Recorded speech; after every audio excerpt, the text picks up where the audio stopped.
Hey, what's up, everyone? Gons here with part 2 of 7 of Israel's mystery, Gatekeepers for the New Economic World Order. This section's a bit shorter, but it summarizes the kinds of effects blockchain is projected to have in the field of information technology. And I mentioned how Facebook Libra coin is not a blockchain, and then proceed to share a Forbes article with a headline that says, Libra's blockchain. So to add some clarity ahead of time, Libra does store their data in blocks. However, they differ from Bitcoin's libertarian sentiment of an openness where anyone can participate in mining and producing blocks. They rather have actually predetermined leaders, is what they call them, who basically police the whole ecosystem. And here are some documentation to go along with the claim in one of their technical papers titled State Machine Replication in the Libra Blockchain. They talk about the Libra BFT, that's the Byzantine fault tolerance, and how they basically took all the latest advancements in the math and smushed them together to create a protocol called hot stuff. Yeah, okay, Libra runs on hot stuff. Awesome, folks. Anyway, in the document it states, the Libra BFT consensus is based on a cutting-edge technique called hot stuff that bridges between the world of BFT consensus and blockchain. So there's one piece right there, it's not a pure blockchain, they have other data structures running on top of it. Then later it says, quote, our experience with some of these paradigms indicates that recovering graph information and verifying it later after a participant loses connection temporarily can be challenging, and that's actually true. I continue on. In Libra BFT, only leaders can extend chains, hence, disseminating, recovering, and verifying graph information is simple and essentially linear. End quote. So that basically limits the nodes that are helping to run this entire database, and those leaders, so to speak, are, Visa, MasterCard, Uber, all the ones you've probably heard. So therefore, it's not really truly decentralized. It's only decentralized within their own little group. So therefore, it's not truly leveraging the power of what blockchain offers. In fact, Facebook here might be abusing it by basically turning themselves into a bank. So again, just some clarity on when I talk about how Libra is not a blockchain. And just as a side note, Libra is being tested on a certain platform that comes from a certain nation state that concerns these videos. But I'll leave that there for now.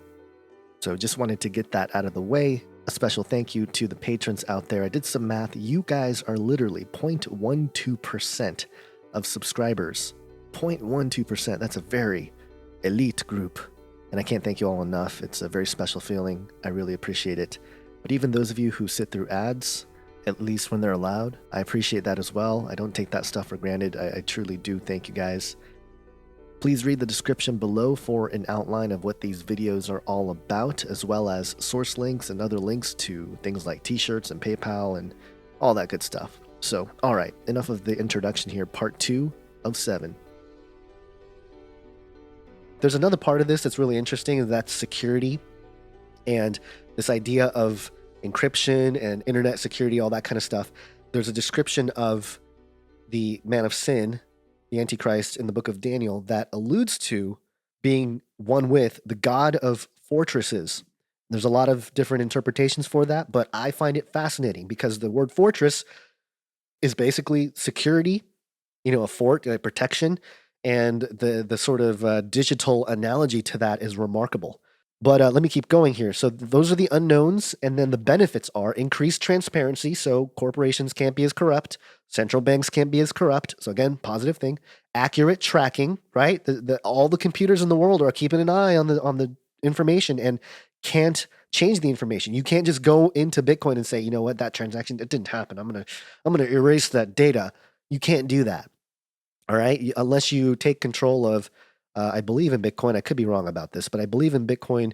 If you get control of 51% of the computers or more, you can technically override transactions. But that's very difficult to do, and that's going to become more and more difficult to do as every single day more people are connecting to the Bitcoin network and helping secure it. Everybody participates in securing the network.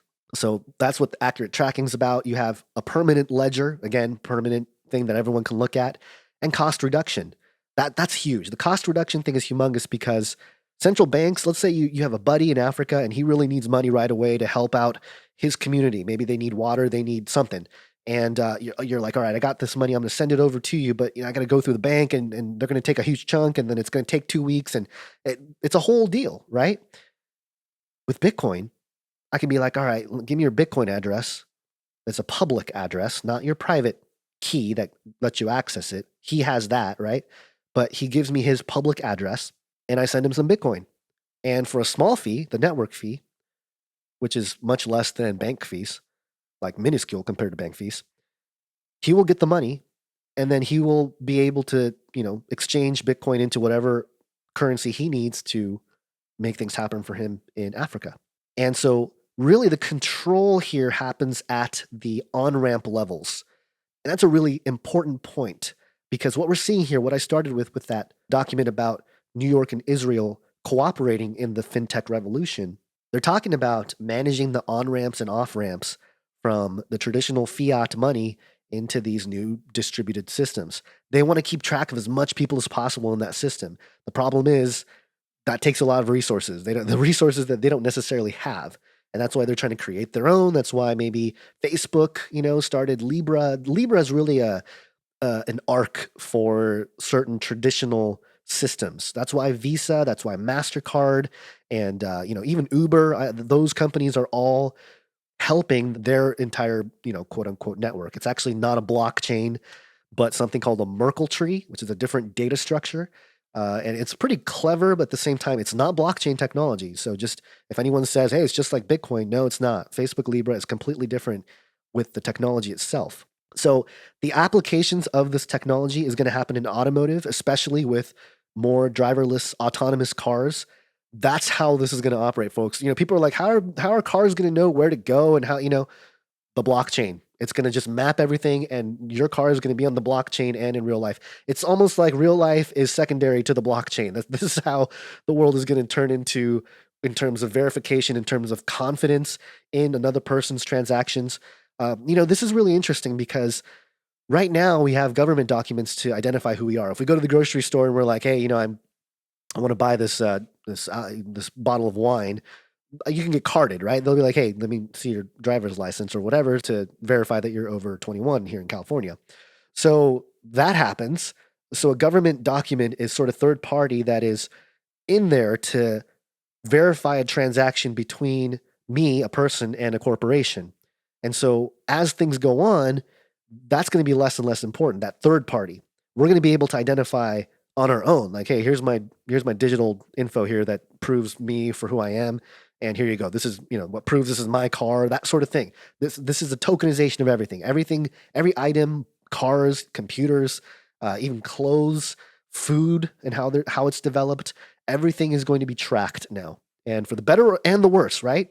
For the better because this is going to clean up a lot of industries, folks. This is revolutionary in that a lot of corrupt behavior is going to be wiped out with this technology. But it's going to record everything. It's going to record everything. And that's why we're entering into this brand new sci-fi world, okay? So we also have financial services, which I've been talking about. Voting is a big one. It says here, using a blockchain code, constituents could cast votes via smartphone, tablet, or computer, resulting in immediately verifiable results. So in the same way, like you got to be verified to use Twitter or whatever, that same verification mechanism can be used with your phone because your phone has your phone number. That's your phone. You can use that to verify, hey, this is me and this is my vote.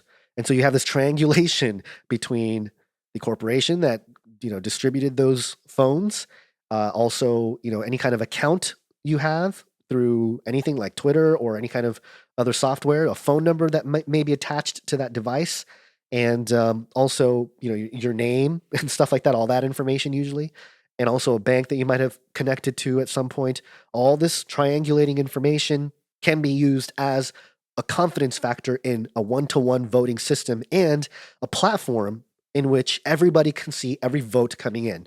The data, the ledger is completely wide open, so every vote is not only accounted for in the identification process, but once in, that vote can become anonymous and all we do is tally. All we see is this public ledger tallying things in real time.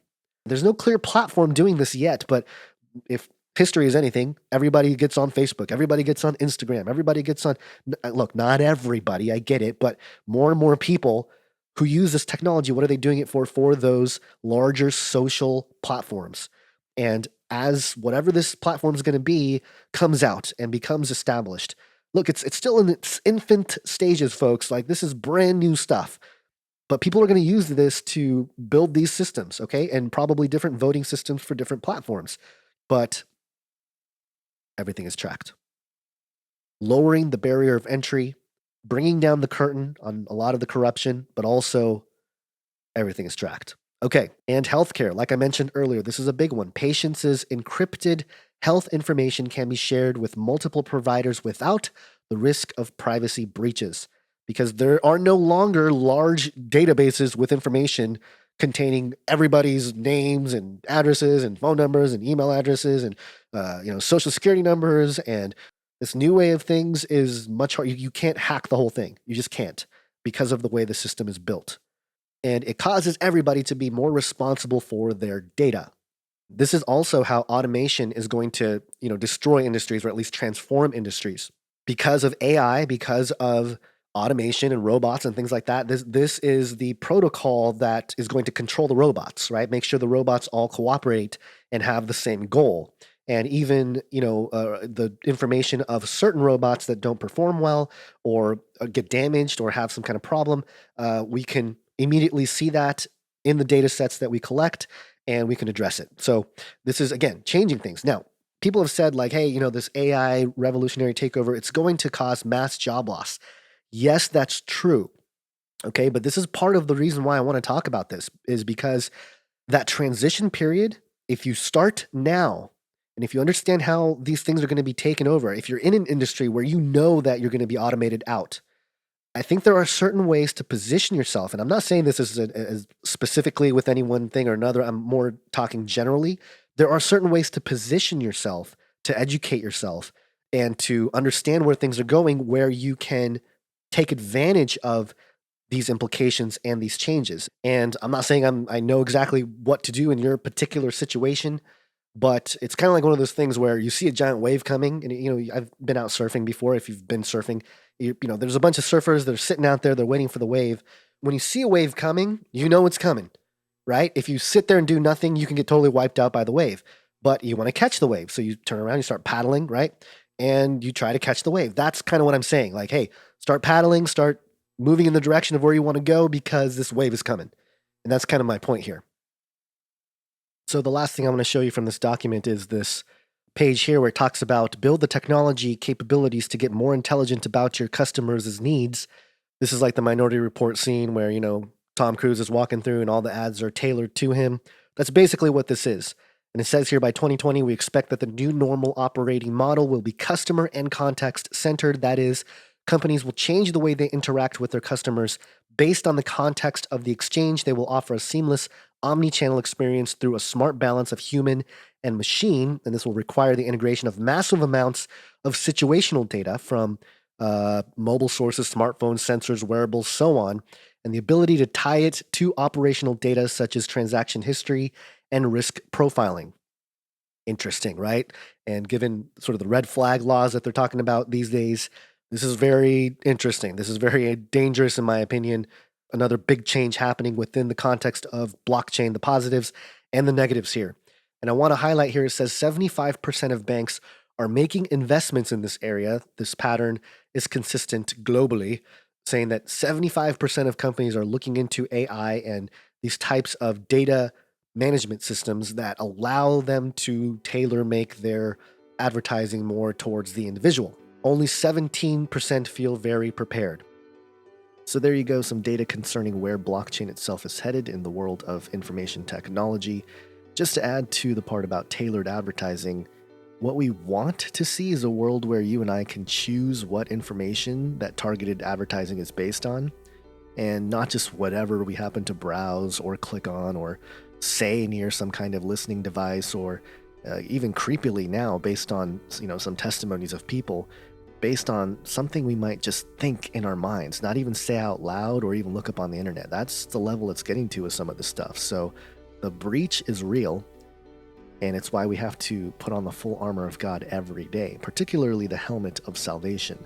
The knowledge about our real identity in Christ is something that is experienced through our brains. So the mere fact that this helmet is required to simply protect our minds is pretty significant. And the spiritual warfare in this tech age is unfolding right before our eyes. So definitely stay watchful. Part 3 is coming.